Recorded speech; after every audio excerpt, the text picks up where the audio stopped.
방송에서 제공하는 투자 정보는 투자 판단에 대한 조언입니다. 방송에서 제공하는 주식의 가치, 가격 상승 및 가격 하락에 대해서는 방송사에서 보장하지 않습니다.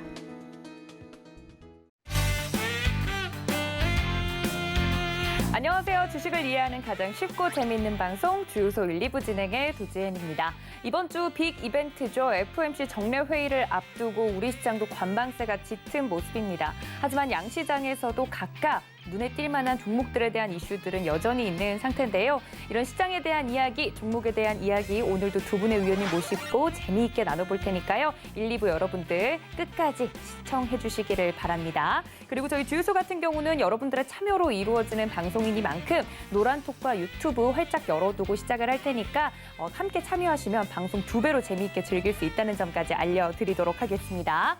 월요일을 책임져 주시는 두 분이시죠. 양봉셔스 이주연 전문가님과 말하는 대로 우리 이정수 전문가님 모셨습니다. 위원님들 어서 오십시오. 네, 안녕하세요. 네, 월요병을 싹 날려주는 두 분과 함께 오늘도 이야기를 해볼 텐데 먼저 그 전에 우리 위원님들께서 이번 주 토요일 날 아주 재미있는 일을 꾸미고 있으시다고 하셔서 대체 어떤 일인지 화면으로 먼저 만나보겠습니다. 다가오는 여름, 휴가비가 걱정된다고요? 싹 쓸어 담으세요. 주유소 휴가비 싹쓸이 프로젝트. 주도주 버티기 이지원 전문위원. 바닥주 선점장인 이정수 전문위원. 테마주는 내 손 안에 이주연 전문위원. 올여름 한 번뿐인 온라인 강연회. 주유소 전문위원 휴가비 싹쓸이 프로젝트. 네, 누구 목소리인가 했더니 제 목소리였네요. 전 제가 더빙을 해놓고도 이런 걸 했었지 싶은데 이게 벌써 이번 주 토요일이에요. 전문위원님들 이지원 전문가님까지 함께 이번 주 토요일 날 온라인 무료 이제 강연회를 한다고 하는데 좀 특별한가 봐요. 두 분이 이번 주 토요일 날 이쪽을 통해서 나누고 싶은 이야기가 있다고 하셔서 광고를 좀 해볼까 합니다. 일단 두 분께서 이번 주 토요일 날 그럼 어디 못 놀러 가시겠네요? 네. 뭐 끝나고 놀러 가면 되죠. 끝나고 놀러 가면 되죠. 왜냐하면 휴가비를 벌어드리겠다라는 그렇죠. 주제로 하는 것이기 때문에 우리 전문가님들은 주말을 반납했지만 어떤 이야기를 들을 수 있을지 스포일러를 조금씩만 들어볼 수 있을까요? 먼저 이정수 전문가님부터. 자, 이번 주 토요일 오후 1시입니다. 네.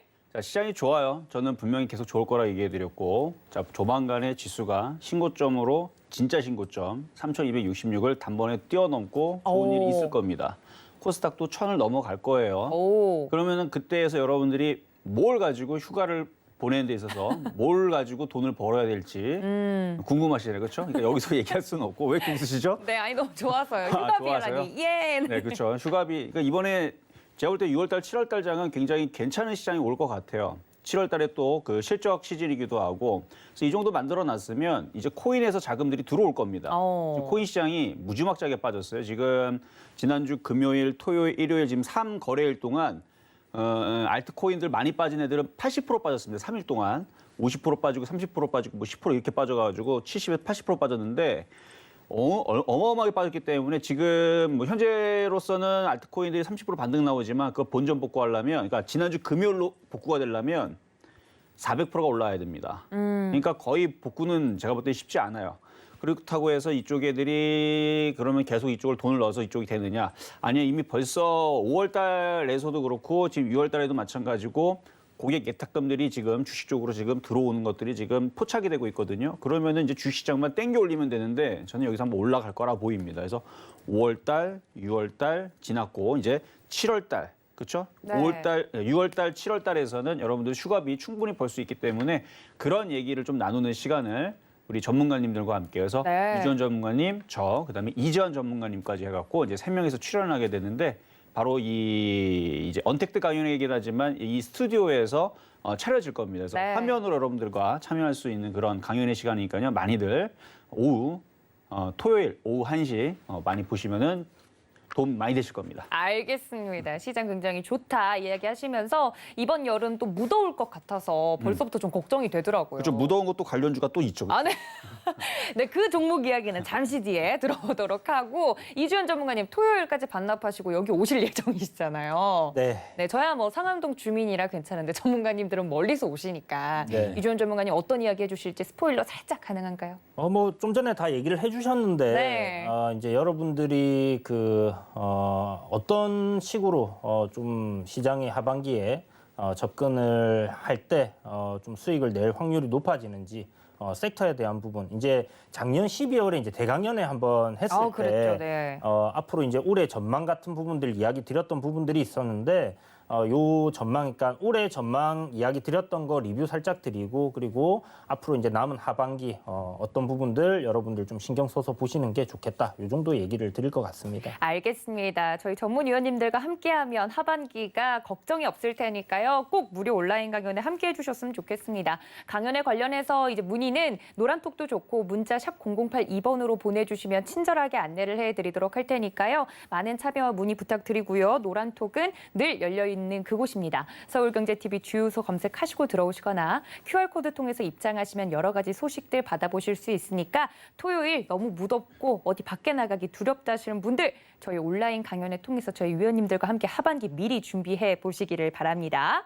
자, 이렇게 온라인 강연회까지 안내를 드렸으면 본격적으로 좀 위원님들과 오늘 시장 이야기를 나눠볼 텐데요. 뭐 아까 날씨 이야기하면서 바로 종목이 또 있다고 이야기를 하실 정도로 시장에 대해서 분석이 완벽하게 되신 것 같습니다. 일단 오늘 시장에 대한 이야기를 하고 넘어가야 될 것 같은데 사실 이번 주는 빅 이벤트가 있죠. 가장 큰 이벤트인 FOMC 정례 회의를 좀 앞두고 우리 시장 관망세가 짙다 이런 평가가 있는데 일단 두 분께서 오늘 시장에 대해서 어떻게 보셨는지 궁금합니다. 일단 뇌구조로 정리해보는 키워드들부터 만나보도록 하겠습니다. 주식 뇌구조 만나보시죠. 네, 첫 번째 전문위원님, FOMC에 대해서는 별일 없을 것이라고 이야기를 해주셨고 암호화폐 시장도 주말 사이에 좀 뜨거웠더라고요. 여전히 조심이라고 적어주셨고 좀 업종과 관련해서는 눈여겨보고 있는 곳이 있냐라고 물었을 때 철도와 농업을 꼽아주신 분이 또 계십니다. 경기 소비주, 경기 민감주 이렇게 정리를 또 해주셨고 다음 전문가님 볼까요? 네, 아무래도 금리 동결 이야기가 나오지 않겠나라고 이야기를 해주셨고 암호화폐에 대해서는 단 세 글자 머스크라고 적어주셨습니다. 업종은 제지 쪽을 보고 계신 것 같고 또 목재와 종목인 HMM을 이야기해 주신다고 합니다. 오늘 시장에 대해서 이렇게 두 분의 뷰가 또 갈려요. 이게 제일 재밌는 부분인 것 같은데 사실 오늘 시장 자체는 뭐 그렇게 큰 움직임은 없었지만 코스피와 코스닥에서 이제 시총 상위 종목들을 보면 눈에 띄는 빅매치들도 좀 있었고 그 안에서도 새롭게 또 테마주가 움직이는 은근슬쩍 움직이는 종목들도 좀 있었고 해서 오늘 시장을 좀 정리하고 넘어가 보도록 하겠습니다. 일단 이번 주 가장 큰 이벤트인 FOMC에 대해서는 뭐 시장에서도 다들 굳이 그러니까 지난주에 이미 소비자 물가지수나 이런 경제 지표들이 긍정적으로 나왔음에도 불구하고 FOMC에서 극단적인 뭐 금리 인상이나 이런 이야기는 없을 것이다라는 게 대부분의 의견이더라고요. 네. FOMC 회의를 앞두고 이번 주 우리가 해야 될 자세 뭐 이런 걸 이야기해 보면 좋을 것 같은데 두 분 FOMC 회의 결과는 어떻게 예상하고 계세요? 제가 먼저 네, 말씀하세요. 파월 의장이 보통 이렇게 이제 이야기를 하기 전에 네네. 시장이 항상 빠졌었거든요. 어. 그런데 이번에는 좀 특이하게 안 빠졌어요. 네. 뭐 그런 거 봤을 때는 기존에 뭐 이야기했던 거 그냥 반복하는 정도 되지 않을까라는 생각이 들고 만약에 이제 여기에 더해서 테이퍼링 관련된 뭐 계획을 갖다가 조금 더 밝힌다든지, 뭐 디테일하게 좀 얘기해 준다든지, 아니면 이제 뭐 이런 뭐 지표들이 이 정도 수치가 나왔을 때 그 테이퍼링을 할 가능성에 대한 그런 언급들을 조금 하지 않겠나라는 생각이 들고요. 뭐 그 정도 이야기 나오는 걸로 시장이 막 급격하게 무너진다든지 조정이 나온다든지 하기는 조금 어려울 것 같다라는 생각이 들고, 뭐 네. 만약 조정이 나온다면 또 매수 기회가 될 거다라고 생각을 하기 때문에 크게 뭐 걱정하실 필요는 없을 것 같습니다. 알겠습니다. 뭐 대부분 많은 분들이 예상하시다시피 FOMC 회의 자체에서 뭐 큰 이야기는 나오지 않을 것 같다, 무난할 것 같다 이렇게 이야기를 해주셨는데 이정수 전문가님도 동의하시는 것 같아요, 그죠? 별일 없을 별일 것? 없을 거라고 네네. 말씀 좀 드렸는데요. 네네. FOMC 1년에 한 8번 정도를 해요. 그리고 뭐 거의 느낌은 뭐 매달 하는 느낌이긴 하지만 뭐 매달 하지는 않고요. 네, 잊을만 하면 하죠. 그렇죠. 네. 잊을만 하면 올해 같은 경우도 1월 26일부터 27일 한 번 했고 3월 달도 4월 달도 6월 달도 7월 달도 9월 달도 지금 예정이 되어 있고요. 그래서 이게 이제 6월 달 이번에 하게 되면 이제 7월 달에도 또 있어요. FOMC 또 있는데 뭐 그때마다 뭐 맨날 FOMC 때문에 뭐 이게 출렁거리거나 흔들릴 때에서는 시장이 뭔가 변곡점을 잡을 때 그러니까 빠지고 싶을 때에서는 뭔가 핑계를 잡아서 잘 빠집니다. 네. 마찬가지 올라가고 싶을 때에서도 거기서 좋은 얘기들이 나와서 오히려 올라가거나 그런 흐름들이 나오는데 별로 지금 그렇게 시장들이 출렁출렁거리지 않는 거 보니까 뭐 16일서부터 해서 18일까지 FOMC 회의가 있다라 그러는데 별로 그렇게 크게 뭐 요동칠 것 같지가 않아요. 이미 벌써 나올 얘기들은 대충 나왔고요. 뭐 예를 네. 들어서 뭐 테이퍼링을 하든지 말든지 아니면 금리 인상을 하든지 말든지 인플레이션을 어떻게 하든지 말든지 이 얘기는요. 네네. 계속 나올 겁니다. 제가 안 그래도 이거를 5월 달서부터 계속 얘기를 했던 부분이고 지금 6월 달이죠. 이미 한 달 전서부터 FOMC에서 뭐 테이퍼링 얘기 처음 나올 때에서도 이 얘기로 한 100번 정도 아주 징그럽도록 많이 얘기할 거다. 근데 그때마다 시장을 흔들 것처럼 얘기할 거지만 잘 안 빠지는 걸 보면은 이거는 그냥 얘기로만 왔다 갔다 할 거고 올라갈 때는 이제 경기 회복에 대한 얘기를 올릴 거고 빠질 때에서는 심심할 때마다 뭐 인플레이션, 테이퍼링 얘기를 하면서 네. 금리 인상 얘기를 때문에 흔들 거다 그러는데 한 달 정도가 지나봤는데요. 잘 안 흔들립니다. 그렇다는 얘기는 이번에 FOMC에서 크게 빼기보다는 네. 견고하게 잘 버텨주고 다시 한 번 더 오히려 올라가는 그런 쪽으로 좀 나오지 않을까. 올라가지 않더라도 뭐 종목들은 알아서 박스권에서 잘 움직이는 흐름이 되지 않을까. 그래서 이번에 FOMC 뭐 얘기 뭐 뻔하죠. 뭐 금리 인상이 아니면 테이퍼링 아니면 뭐 인플레이션 얘기 대충. 다 예상 가능한 그렇죠, 시나리오 그렇죠. 내에서 움직일 네. 것이다. 네, 두 분 다 이제 비슷한 의견으로 생각을 해 주신 것 같습니다. 뭐 FOMC 하니까 뭐 미국 시장 이야기를 좀 살짝 하자면 미국 저희 한참 이야기를 했었죠. 미국 10년 국채 금리 같은 경우는 보니까 경기가 회복될 것이다라는 예상이 나옴에도 불구하고 1.5 아래에서 계속 움직이고 있더라고요. 그래서 우리나라도 오늘 좀 기술주들이 특히 움직였는데 미국이 먼저 움직인 걸 보니까 그 앞으로 지금까지 시장에서 좀 외면받았던 성장주들이 또 꿈틀꿈틀 움직이는 모습을 보여주길래 이제 좀 성장주로 또 가세가 기우는 게 아니냐 이렇게 물어보는 분들도 있던데 전문가님들 두 분이 뭐 대표적인 성장주라고 하면 오늘 코스피에서 네이버랑 카카오가 있었고 뭐 코스닥에서는 제약 바이오주가 대표적인 성장주였으니까 오늘 움직인 걸 보고 성장주 이제 앞으로 움직이려나 하고 생각하시는 분들에게는 뭐 괜찮다고 생각하세요? 그 아이디어는? 근데 저는 일단 뭐 나쁘진 않다라고 생각하는 부분이 지금 우상향 흐름을 잘 이어가고 있는 상황에서 카카오 같은 경우는 신고가를 갱신을 하고 시장보다 훨씬 더 강한 흐름을 보여주고 있다라는 부분이고요. 네. 그리고 이제 이런 성장주들의 이야기가 나오는 부분은 미국 같은 경우는 이런 이제 성장주들 같은 경우 이제 부채가 굉장히 좀 많은 편이거든요. 그쵸. 그렇다면 이제 금리 인상에 좀 취약할 수 있다라는 부분 때문에 특히 이제 나스닥에 상장돼 있는 기업들 금리 인상한다는 얘기가 나오면 다우지수나 아니면 이제 S&P나 뭐 S&P 500보다는 훨씬 더 나스닥이 좀 조정을 더 많이 네네. 받는 그런 흐름들이 나오는 부분인데 좀 그런 이제 나스닥이 좀 상승이 괜찮게 나오는 부분과 흐름을 같이 한다라고 봤을 때는 지금 우리나라 뭐 대표 서비스주들 네이버나 카카오들의 흐름도 무난하게 움직여주지 않겠나라는 생각이 듭니다. 알겠습니다. 이런 흐름까지 같이 여러분들 체크를 해주시면 좋을 것 같네요. 그리고 또 우리 시장을 이끌었던 변동성 이야기를 하면 풍부한 유동성 이야기를 하면 암호화폐 이야기를 안 할 수가 없는데 주말에 저는 웬만하면 큰 이슈가 아니면 좀 시장 이야기에서 귀를 닫으려고 하거든요. 근데 주말 동안 일론 머스크 이제 CEO가 또 한마디를 했나 봐요. 그 한마디로 인해서 암호화폐 시장이 출렁거렸다는 소식을 듣고 저도 찾아보니 또 열심히 뭐라고 이제 올리셨더라고요. 그래서 암호화폐 시장이 이슈가 좀 있었던 것 같은데 문제는 그거죠. 암호화폐 시장에 풀려 있는 돈이 결국에 주식시장으로 들어올 거냐 하는 게 가장 큰 이제 주식 투자를 하시는 분들의 키 포인트일 것 같은데 두 분 암호화폐에 대해서는 여전히 조심이라고 적어주셨고 머스크라고 세 글자로 정리해 주셨는데 이정수 전문가님 여전히 암호화폐 시장에 대해서는 좀 부정적으로 생각을 해주시는 거죠? 그렇죠. 왜냐하면 저는 저번에도 지난주도 말씀드렸잖아요. 네네. 매매를 해봤다고요. 해봤는데 이게 바닥을 치고 올라가는데 2년 10개월이 걸렸습니다. 2018년도 1월 달서부터 고점을 치고 나서 2년 10개월을 바닥을 치고 알트코인들이 이렇게 올라온 거예요. 그중에 비트코인은 중간에 뭐 올라갔지만. 근데 지금 이렇게 상승을 하고 지금 쭉 빠졌잖아요. 지난주 금요일 날, 그다음에 토요일, 일요일 날 3거래일 동안에서 많이 빠진 애들은 마이너스 80%, 적게 빠진 애들도 마이너스 50%는 그냥 단번에 3일 동안 빠졌습니다.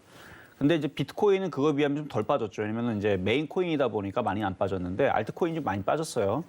그러면은 이거를 과연 그러면 들어줘가지고 단기간에 지금 이렇게 빠진 지 얼마 안 됐거든요. 지금 뭐 4월 고점을 치게 되면은 지금 2개월밖에 안 됐어요. 2개월도 안 됐는데 2개월 만에 이거를 들어올려가지고 개인 투자자들을 다 살려준다? 지금 개인 투자자들은요, 마음이 다 한 마음입니다. 만약에 수익으로 바뀌면요, 들어주잖아요? 다 빠져나오겠다. 아, 그렇죠. 수익으로만 와라. 그렇죠. 수익으로만 와라. 난 더 이상 이제 잘못했습니다. 이제 안 하겠습니다. 뭐 이런 느낌이에요, 지금. 근데 과연 이 세력들이 과연 그거를 다 구해줄까요? 그렇지 않습니다. 제가 볼 때에서는 이거는 복구는 불가능하고요. 어느 정도 반등 주는 척을 하고 아마 또 다시 빼면서 2018년도에서도 2년 10개월이 걸렸습니다. 그래서 그런 식으로 갈 텐데 제가 보고 있는 부분들이 이게 뭐 반등이 나오냐 안 나오냐 이건 초점이 전 아니에요. 왜냐하면 저는 지금 뭐 코인에 대해서 전혀 관심이 없기 때문에 그럼 뭐에 관심이 있냐면 이 코인에서 작년 10월 달, 11월 달 내지는 올해 2월 달, 3월 달에 500만 원으로 투자했던 사람들이 10억 정도를 벌었대요. 500만 원으로 3억, 5억, 10억 번 사람들이 꽤 많습니다. 근데 이거는 이제 개인 투자자들이고요. 500만 원이 아니고 세력들 10억 내지는 100억 내지는 뭐 1000억 가까이 들어갔던 세력들이 있어요. 얘네들이 그럼 과연 얼마를 벌었을까요? 5천억? 5조? 어마어마하게 벌었을 거란 말이에요. 근데 걔네들이 차트도 알겠고요. 그다음에 시장에 대한 내용은 얘네들 전반적으로 다 알고 있어요. 그리고 이 흐름들은 얘네들은 이미 꿰차고 있었을 겁니다. 고점을 칠 걸 예상을 하고 얘네들 벌써 다 털었을 거예요, 아마. 제가 만약에 세력이라면 저는 그렇게 했을 거예요. 한 뭐 100억이든 뭐 500억이든 가지고 했다면 그걸로 한 5천억 정도 벌었으면 그런 세력들이 꽤 많았을 거란 말이죠. 이미 걔네들은 다 털었어요. 그럼 털고 이거를 다시 들어가느냐? 아니죠. 여기서 들어가는 게 아니고 1년 뒤, 2년 뒤 다시 거기서 다시 작업해서 다시 매집하고 하면 모를까. 지금은 주식시장으로 들어와야 될 때입니다. 만약에 세력들이 생각이 있다라면 아마 주식시장 쪽으로 큰 자금들이 들어올 거예요. 그래서 지금 코인 시장에 지금 물려있는 그 자금이 들어오니 이게 지금 저는 그걸 얘기하는 게 아닙니다.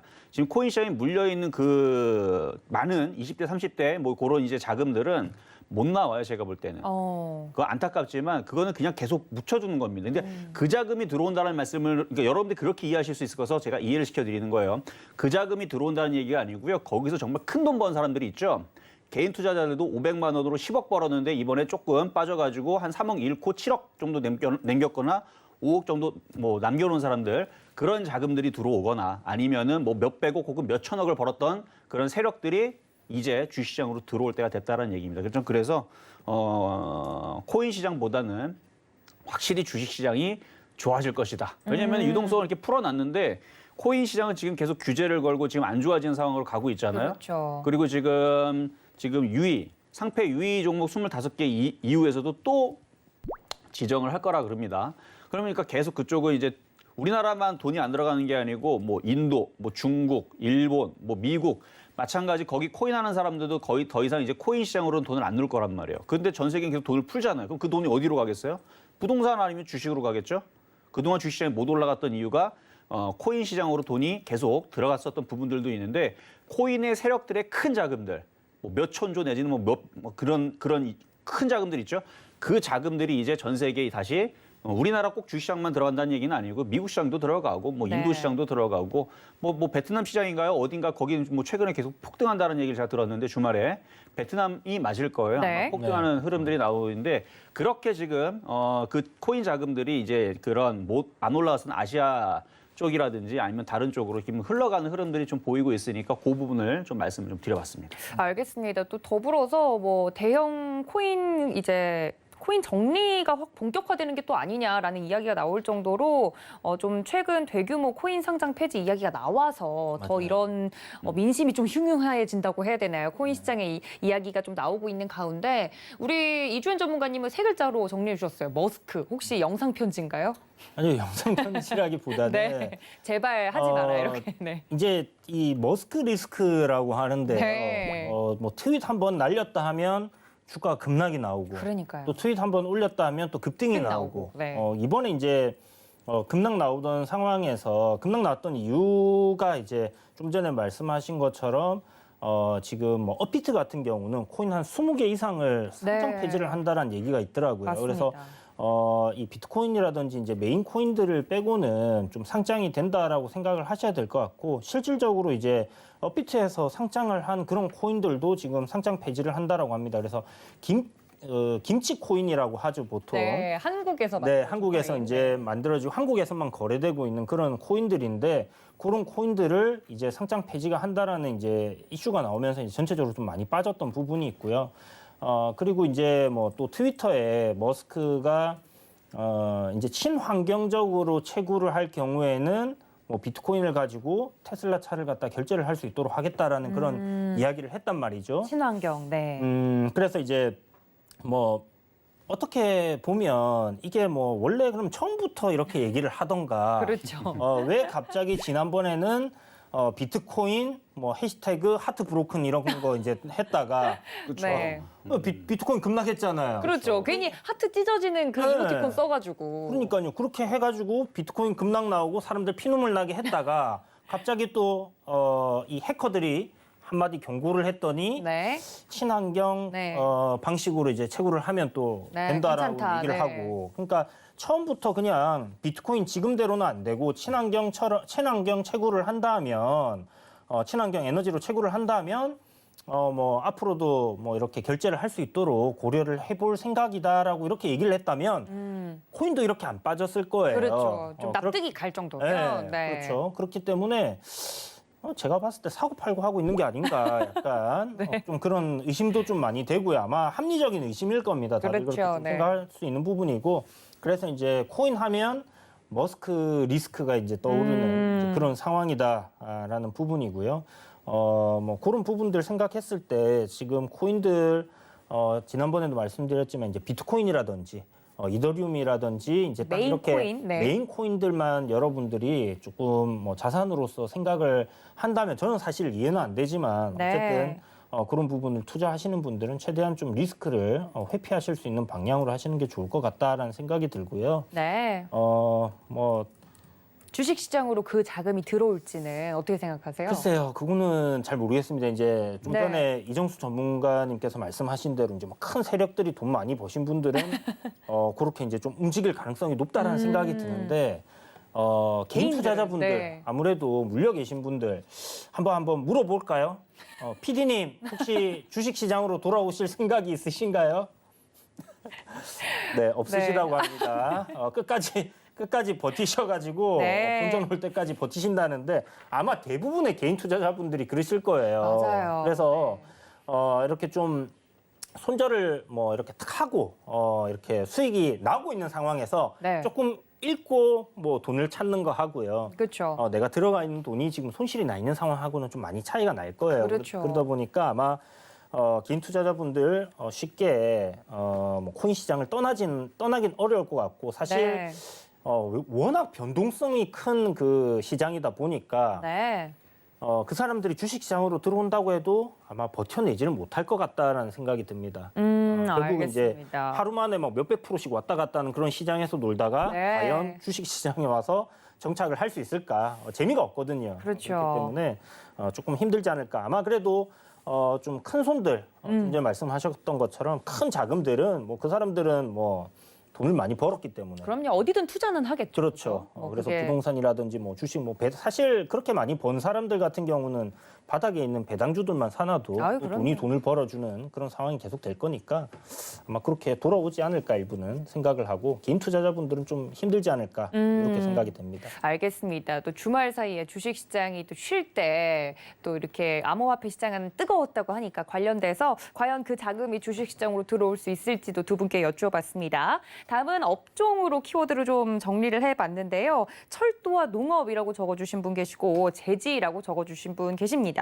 사실 이 세 가지 업종이 오늘 또 다 핫했기 때문에 이야기를 할 거리가 많아 보입니다만 누군가는 오늘 시장에서는 사실 코스피에서는 네이버나 카카오 혹은 코스닥에서는 제약바이오 이야기를 해주지 않을까라고 생각을 했는데, 두 분 다 아이디어가 정말 철철 넘치시는 두 분이시라 각각 준비해 주신 업종이 전혀 제 예상을 다 벗어나서 재밌고 신기하네요. 일단 철도와 농업이라고 적어주신 분, 이정수 전문가님 맞으시죠?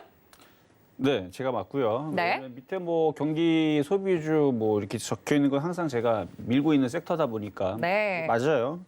일단 철도하고 농업을 적은 거는 이제 철도주하고 농업 관련주들이 바로 남북경협주에 이제 엮여 있기 때문에 이제 남북경협주를 말씀을 드린 건데 한 번쯤은 이제 남북경협주가 움직일 때가 됐어요. 지금 지수가 시원스럽게 돌파를 하면서 강하게 올라가질 않죠. 그러다 보니까 대형주들이 주춤주춤합니다. 가는 것들만 몇 개들이 가요. 말 그대로 네이버, 카카오처럼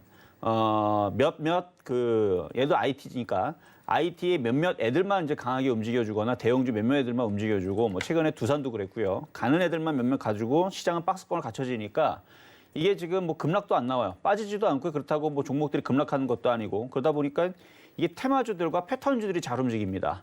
물론 정치 테마주도 굉장히 잘 움직여요 지금. 근데 정치 테마주들은 이주원 전문가님께 맡기면 되는 거고요. 저는 테마주 쪽에서 지금 남북경협주들이라든지 아니면은 남북경협주도 여러 가지가 있잖아요. 뭐 시멘트도 있을 거고, 그다음에 뭐 비료도 있을 거고, 사료도 있을 거고, 그다음에 뭐 철도도 있을 거고, 건설도 있을 거고, 뭐 여러 가지 등등등 많이 있잖아요, 그렇죠? 그러니까 그런 쪽에서 보다 보면은 농업 관련주들이 일단 먼저 농업 관련부터 말씀을 좀 드리면은 이제 장마가 시작이 됩니다. 네. 그리고 농산물 가격이 굉장히 비싸요. 거기다가 우리나라만 비싼 게 아니고 전 세계적으로 다 비쌉니다. 다 비싼 상황에서 지금 우리나라도 장마가 또 그게 또 이제 장마가 오게 되면 또 여름 장마가 또 6월 장마가 있고 7월 장마가 있고 또 8월 달도 또 장마가 계속 오죠. 그러니까 비가 한 번 오면은 내리 오는데 이게 얼마나 오는지는 모르겠지만 어쨌든 이번 6월 뭐 24일서부터 이제 장마 시즌이라 그러는데 7월 15일까지인가요? 그렇게 장마 시즌인데 그러면은 이제 채소 가격부터 해서 이제 농산물 가격도 올라갈 거고 비료 가격도 올라갈 거고 뭐 농약 가격도 올라갈 거고 그러면 거기에 맞춰서 농업 관련주들이 한 번 움직일 것 같아요. 그래서 지금 농업 관련주들이 한 번씩 움직여주고 있는 상황이기도 하고 그리고 남북경협주로 오늘 보면은 지금 기사 끝나고 장 끝나고 뉴스가 나왔지만 백신을 북한에다가 이제 공급하는 얘기들이 G7에서 논의가 있었고요. 그다음에 뭐 미국 쪽에서 얘기가 나오고 우리나라 쪽에서 얘기가 나와서 이제 뭐 이거 백신 뭐 그냥 주겠습니까? 뭔가 대화의 물꼬를 트기 위한 뭐 그런 거겠죠. 그럼 남북경협주 한번 움직일 수 있단 말이에요. 그러면은 농업 관련주도 한번 움직일 수도 있지만, 그러니까 뭐 지금 장마 시즌을 마치고 뭐 농산물 가격 플러스 남북경협주로 비료 또 이제 비료 이제 그런 걸로 이제 또 북한에다 지원을 하는 뭐 이런 이슈로 해서 움직일 수도 있고 그다음에 네. 철도 같은 경우들도 항상 남북경협주 철도로 해가지고 뭐 도로라든지 철도 이런 것들 관련주로 이제 항상 엮이면서 움직이는 부분들이 있는데 이번에도 비슷할 것 같아요. 움직이게 되면은 과거에 철도주에서 보면은 항상 움직이는 그 대장주들부터 해갖고 막 움직이는 것들이 있죠.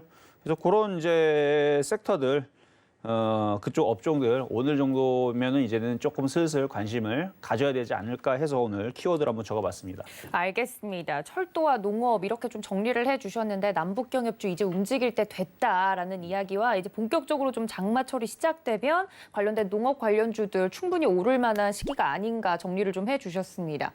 또 장마 기간이 이번에 또 얼마나 길어질지 감이 안 잡혀서 저 벌써부터 덥더라고요. 날이 더워지면 또 특히 잘 움직이는 종목 있다고 아까 그렇게 이야기해 주셨잖아요. 네. 이게 이 종목 이야기인가요, 전문가님? 뭐 여러 가지가 있죠. 여러 가지가 있겠죠. 그렇죠. 그건 강연회에서. 강연회에서 알겠습니다. 토요일 강연회 여러분 오후 1시입니다. 잊지 마시고 무료 온라인 강연회까지 좀 참여해 주시면 좋을 것 같네요.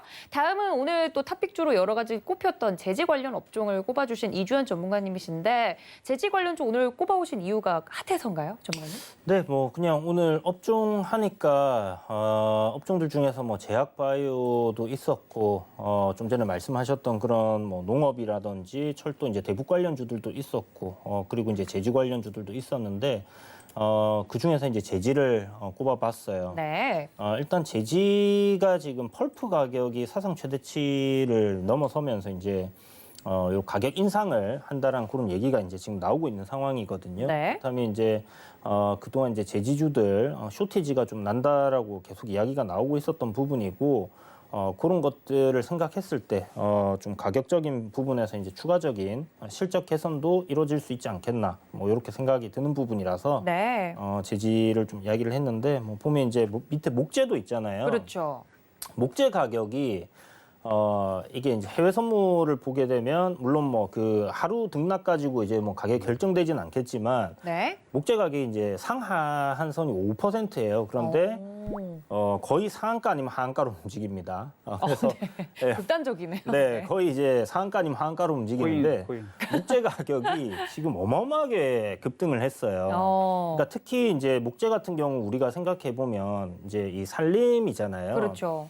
한 30년 정도를 이제 보통 키워야 되고 나무를 10년 이상 키워야지 그걸 이제 우리가 목재로 쓸 수 있는 부분인데 네. 뭐 오늘 씨 뿌리고 내일 수확을 할 수 있고 뭐 1년 뒤에 수확하고 이게 안 되는 그렇죠. 부분이다 보니까 굉장히 수급적인 문제가 생겼을 때는 여기는 이제 시간이 굉장히 오래 걸린다라는 거. 그래서 쉽게 이 제지 가격이 좀 떨어지기는 좀 힘든 그런 구조다 보니까 네. 그런 걸 생각했을 때 좀 한동안 이 가격 상승이 좀 지속될 가능성이 높다라는 생각이 들고요. 네. 그렇다면 뭐 이런 부분들이 상품 가격으로 이렇게 좀 전가되고 기업의 실적도 좀 더 개선될 여지는 굉장히 높지 않겠나라는 생각이 듭니다. 그래서 네. 그런 부분들 좀 생각을 해봐야 될 것 같다라는 생각에서 제지를 선택을 했습니다. 네, 안 그래도 지금 채팅창에서 우리 이주연 전문가님 저번 주 내내 좀 고생하시더니 얼굴에 살이 쏙 빠지셨다 뭐 이런 이야기도 나오고 있는데 사실 이 마지막 종목 이야기를 하다 보면 살이 더 빠지실 것 같긴 해요. 네. HMM 이야기를 안 할 수가 없을 것 같은데 이제 속보를 보신 분들도 계실 겁니다. 장중에는 HMM이 잘 움직이다가 장이 끝나고 좀 이야기가 나왔죠. 전환사채에 대한 공시가 떴는데 우리 전문가님께서 하실 말씀이 많으시다고. 이거를 그러니까 정말. 개인 투자자분들에게는 이걸 긍정적으로 봐야 되는지 부정적으로 봐야 되는지 그게 제일 궁금하실 것 같아요. HMM 지금 현재 전환사채에 대해서 당연히 전환이 될 것이다라는 식으로 이야기가 나왔던데 네. 관련된 이야기를 하시려고 오늘 종목 이야기 꼽아오신 것 같아요. 네, 맞습니다.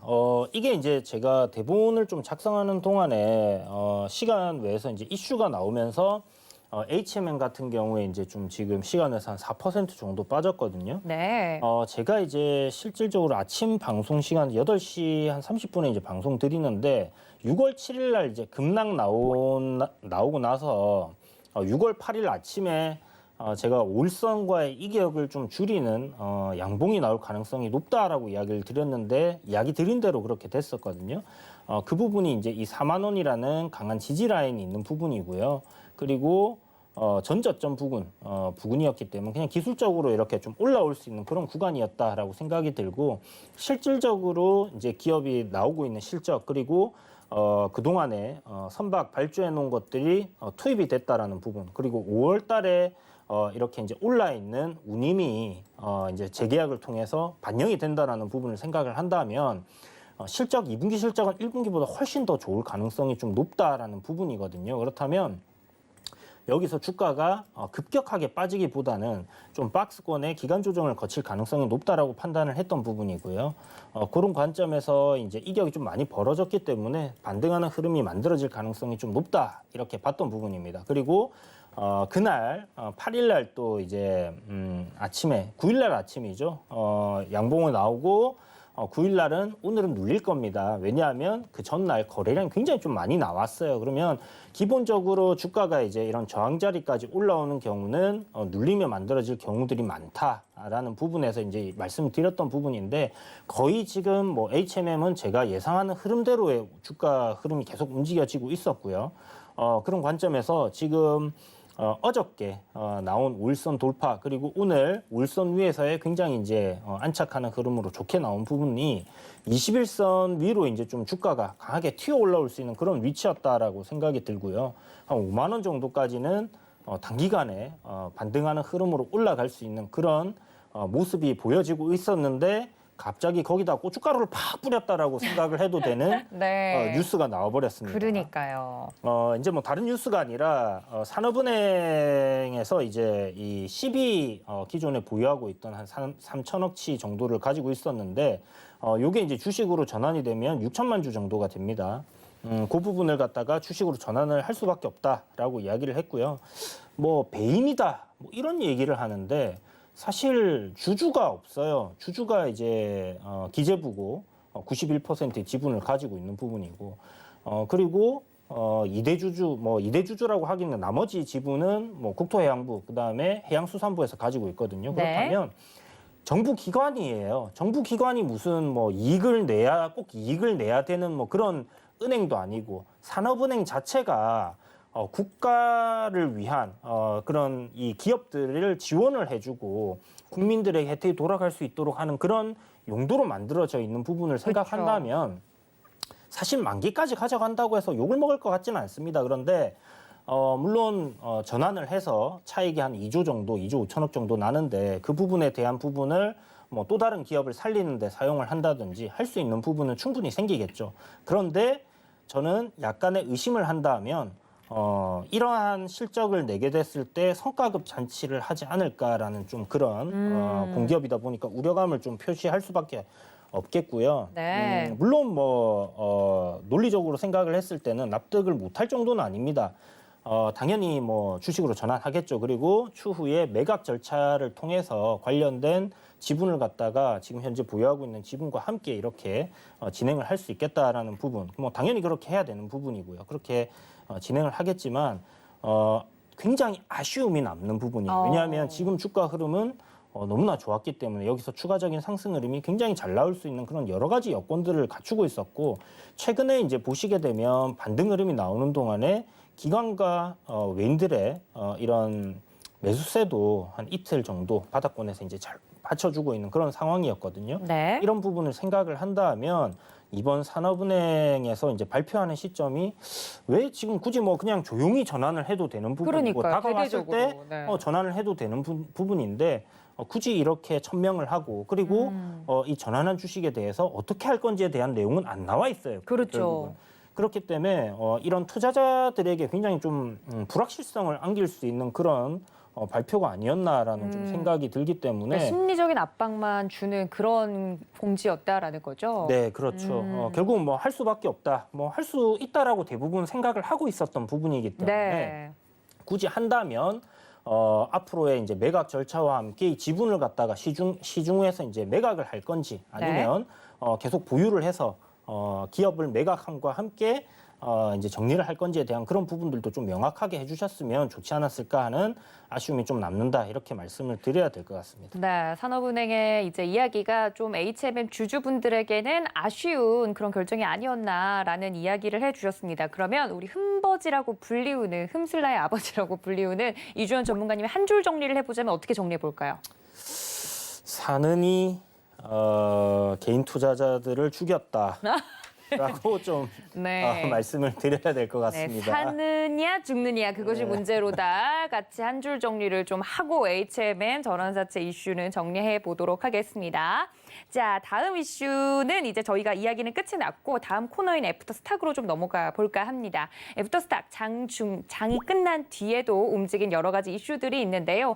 오늘 장중의 이제 관전 포인트 중에 하나가 과연 이 이스타 항공이 회생 절차를 밟고 있는 이스타 항공이 누구의 품에 안기느냐 이게 또 관전 포인트 중에 하나였는데 이주연 전문가님이 아이디어 차원으로 이야기를 해주시지 않으셨습니까? 네. 하림이냐 쌍방울이냐 오늘 장중 내내 마음 졸이면서 보다가 하림이 포기하겠습니다. 이렇게 이야기를 하면서 쌍방울 그룹에 안길 것 같습니다. 그런데 두 주가 이제 항방이 좀 갈렸죠. 하림은 급락을 했고 쌍방울은 급등을 하면서 마무리가 지어졌는데 네. 두 종목에 대해서 궁금하신 것 같아요. 장이 끝난 뒤에도 이야기가 나오고 있으니까 두 종목에 대해서 두 분의 의견이 좀 궁금합니다. 일단 이정수 전문가님, 이 이슈 어떻게 해석하는 게 좋을까요? 원래 이런 이슈들은 늘 좀 지저분하게 나오게 돼 있어요. 또 내일 또 얘기 또 금방 또 바뀔 수도 있습니다. 정말요?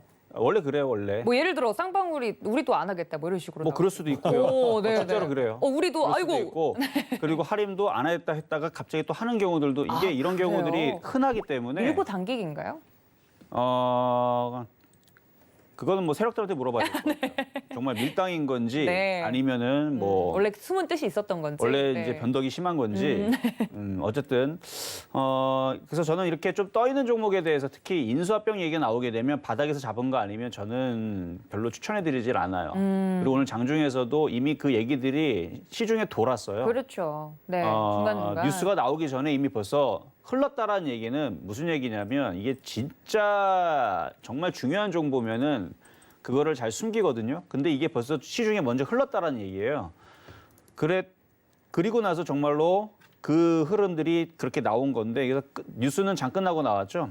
여러분 장 끝나고 나왔는데 장중에 흘러나왔을 때에서는 그냥 둘 다 왔다 갔다 하는 수준이었는데 근데 오늘 좀 특별한 게 장 끝나고 나서 수급을 보니까 하림은 이제 이게 시간 장 마감하면서 급락을 시킨 거거든요. 네. 급락을 시켰는데 급락한 부분들을 외국인들이 받아갔단 말이에요, 지금. 네.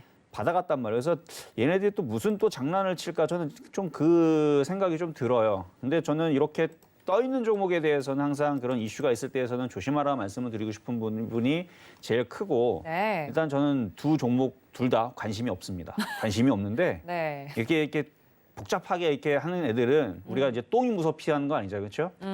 정직하게 움직일 수 있는 아까 전에도 철도주, 농업 관련주 아주 정직하게 움직이는 애들이 있거든요. 네. 그런 네. 애들을 하면 돼요. 바닥에 있는 애들. 근데 네, 바닥에 이렇게 있는 그렇죠. 종목들. 근데 만약에 지금 상황이라면 저는 쌍방울을 만약 갖고 있다면 저는 오늘 팔아버립니다.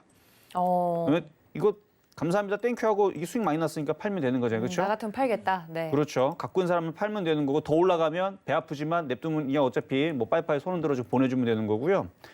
그리고 할인 같은 경우들은 만약에 물렸다면 이건 버텨야죠. 뭐 방법이 없어요. 만약에 물렸다면 버티는 거고 만약 매수 가격이 3,000원대에 있다. 마찬가지입니다. 버티시면 됩니다. 어차피 할인 없어지는 거 아니고요. 인수하려고 그랬는데 인수 안 했기 때문에 돈 쓰려고 그랬는데 돈 안 썼으니까 돈이 굳혔죠. 그렇죠? 네. 그러면 이거는 나쁜 게 발상의 아니에요. 전환이네요. 네. 그렇죠. 나쁜 게 아니에요. 또 딴 거 사면 되죠. 그렇죠? 뭐 이스타항공 말고 우리는 딴 거 사야지 하면 되는 거니까 뭐 흔들린다고 뭐 그렇게 여러분들 뭐 실망할 거 없습니다. 기대감을 올라왔다 그것만 다시 내려오는 것뿐이에요. 만약에 얘가 뭐 점상아가 열방 갔다 그러면 열방 내려와야 되지만 뭐 점상아가 간 것도 아니고 바닥에서 불과 뭐 40% 올라왔다 그 자리 그대로 내려왔는데 뭐가 걱정입니까? 더 빠지면 오히려 저 같으면 이거는 조정받으면 사면 되는데 아까도 말씀드렸지만 이걸 사느니 농업 관련주랑 그다음에 철도 관련주 사는 게 훨씬 더 낫기 때문에 일단 저는 관심이 없다로 말씀을 마무리하도록 하겠습니다. 알겠습니다. 나는 이런 싸움판에 나를 그렇죠. 던지지 않으리라라고 이야기를 해주셨습니다. 하지만 장중 내내 관전 포인트였던 건 맞았던 것 같아요. 하림이나 쌍방울 같은 경우 또 하필 장이 끝나기 직전에 또 이런 이야기들이 나와가지고 막판에 하림 같은 경우는 20% 떨어지고 이래서 좀 놀랬던 기억이 있는데 일단 이주연 전문가님 이 두 개의 종목을 보면서 어떤 생각을 하셨습니까? 내 시나리오대로? 아니요, 뭐 제 시나리오대로는 아니고 이거 제- 이탈하셨나요? 아니요. 그거보다는 네. 제가 이제 쌍방울이랑 하림을 이야기 드렸던 거는 네. 이제 저희 같은 이제 주식쟁이라고 해야 되나요? 이렇게 주식을 좋아하고 네. 주식 시장의 이제 어떤 이벤트 이슈들을 이제 좀 지켜보는 사람들의 입장으로서 이런 이제 뭐 매각 이슈라든지 입찰 관련된 부분들이 꽃이죠, 꽃. 생기면 네.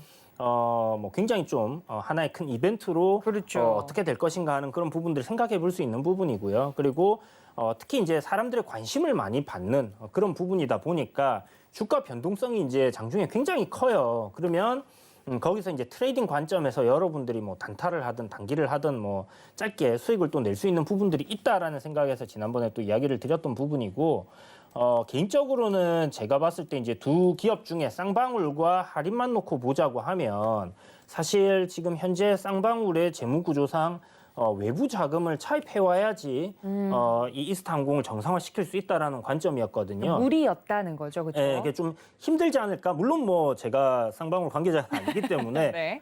또 굉장히 이렇게 다른 뭐, 자금처가 있을 수 있는데, 네. 야, 그 정도 쉽게 구할 수 있어라고 얘기할 수도 있겠죠. 그렇지만 네. 이제 제가 봤을 때 그냥 하림이 기본적으로 현금도 많이 쌓아놓고 있는 상황이고 했기 때문에 이제 하림이 인수를 한다면 좀 더 좋지 않겠나? 회사 정상화되는데 더 좋겠다. 이제 무리가 없을 거다라고 이제 생각을 했던 부분이고 사실 이 M&A 같은 경우는 잘 됐을 때 이제 인수를 했을 때 이게 정말 잘 되면 정말 좋겠지만 잘 안 되는 경우들이 항상 있습니다. 웅진 같은 그룹도 보면 이제 그 건설 회사를 인수를 했다가 결국은 거기 밑빠진 독에 물 붓는 식으로 계속 회생시키기 위해서 전사에서 벌어들인 돈을 갖다가 들어붓다가 그룹이 이제 넘어진 상황이었고요.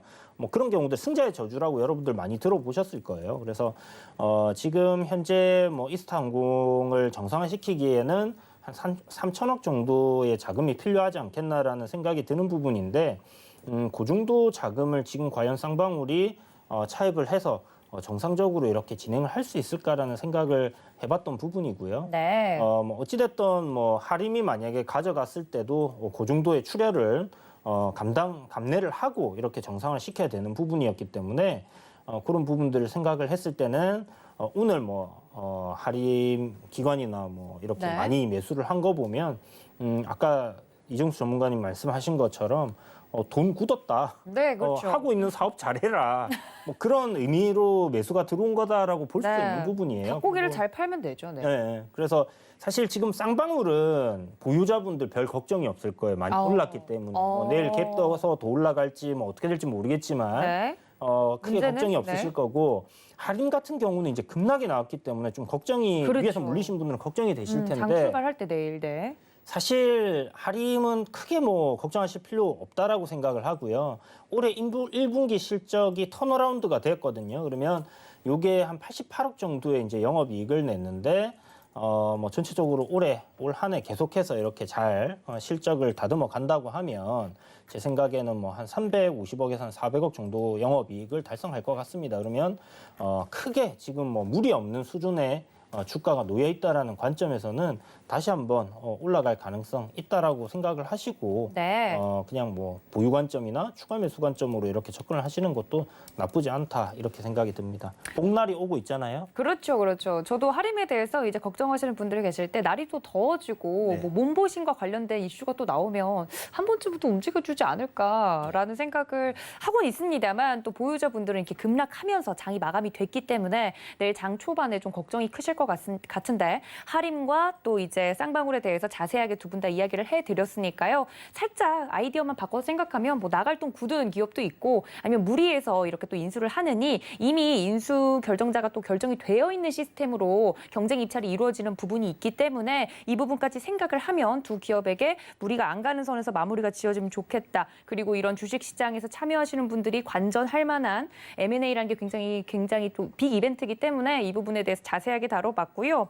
더불어서 이스타 항공에 대해서 이걸 누가 가져가냐의 싸움이었기 때문에 항공 관련해서도 그러면 다른 기업에서도 지금 항공이나 여행사가 사실 힘들잖아요. 다른 기업에서도 지금 상황이 좋지 않은 항공사나 여행사를 좀 인수하게 된다면 이런 이슈들이 앞으로 관련된 종목들에 대해서는 어떨 것 같냐고 이제 질문이 또 들어와서 항공주나 그냥 여행사 관련된 종목들에 대해서 두 분의 의견도 좀 궁금한데 소비주로 각광받았던 부분도 있었잖아요. 두 분의 의견 좀 궁금합니다. 항공주나 아니면 여행사 관련돼서. 저는 항공주들 일단은 당분간은 계속 갈 것 같아요. 계속 갈 것 같나요? 그렇죠. 네. 안 좋은 상황들은 다 이미 넘겼고요.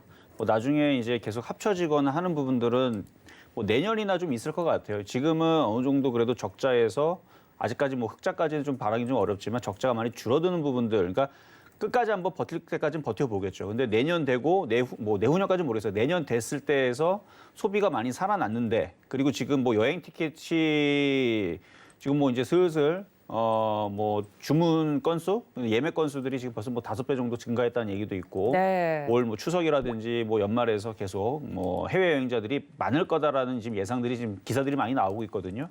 그러면은 일단은 실적들은 굉장히 좋아질 거예요. 근데 좋아지는데 이게 이제 내년까지 갔을 때에서 이 항공사들이 모두 다 먹고 살 수 있을 만큼의 그 정도의 파이가 되느냐가 이제 관건인데, 그렇죠. 거기에서 좀 뒤밀리거나 뭔가 좀 안 좋은 상황으로 되게 되면 합쳐지거나 합병이나 인수 이슈는 분명히 있을 거라 보여집니다. 근데 저는 오히려 그 이슈들도 호재거리가 돼서 오히려 올라가는 부분들이 좀 있을 것 같아서, 왜냐면 지금 항공사들 여러분들 봐도 좀 많죠, 그렇죠? 그렇죠. 좀 많단 말이에요. 많기 때문에 나쁠 것 같지는 않아요. 그게 제가 그게 이제 꼭 합병해야지 좋다 이런 의미는 아닙니다. 합병하게 되면 분명히 거기서 또 직장을 또 잃는 분들도 있기 때문에 제가 그걸 뭐라 말씀드릴 수는 없지만, 근데 지금 여기서 합병이 된다 그래서 주가가 빠지고 이런 부분보다는 오히려 그 합병하거나 인수합병하는 부분들이 더 잘 되고자 하는 부분에서 이제 이뤄지는 부분들이기 때문에 호재가 될 가능성이 좀 높아 보인다. 저는 그렇게 일단 보고 있고요. 그리고 올 연말까지 해서는 계속 소비주들이 계속 회복이 되면서 항공주들도 그렇고 소비주들도 계속 강하게 저는 간다라고 보고 있습니다. 그러니까 그 부분의 질문에 대해서는 나쁘지 않아 보인다. 나쁘지 않아 보인다. 그렇죠. 인수를 하든 합병을 하든 그 이슈에 맞춰서 주가가 너무 많이 바닥에 있으니까 위로 올라가는데 뉴스가 좀 쓰이지 않을까. 말씀드리겠습니다. 알겠습니다. 이스타 항공의 인수전이었기 때문에 좀 사실 항공 관련된 종목들이나 기업들이 실적이 좋지 못했던 건 사실이잖아요. 코로나19 때문에. 그래서 또 이스타 항공 같은 경우도 기사 회생 절차를 밟고 있었기 때문에 관련돼서 혹시나 항공주나 여행사에 투자를 하고 계시는 분들에 대해서 이 부분이 궁금하실까 봐 제가 여쭈어봤습니다. 저희 위원님들과 종목 이야기 나누다 보니까 1시간 벌써 갔는데요. 저희는 잠시 쉬었다 2부로 돌아올 예정이니까 노란톡 그동안 입장해 주시면 감사하겠습니다. 2부에서는 저희 위원님들의 히든 종목도 힌트를 들어볼 수 있으니까요. 2부까지 많은 시청과 관심 부탁드립니다. 또 이번 방송에서 제공해 드린 정보는 투자 판단에 대한 조언일 뿐 해당 주식의 가치나 수익률을 보장하고 있지 않다는 점까지 알려드리면서 저희는 잠시 쉬었다 2부로 돌아오겠습니다. 채널 고정.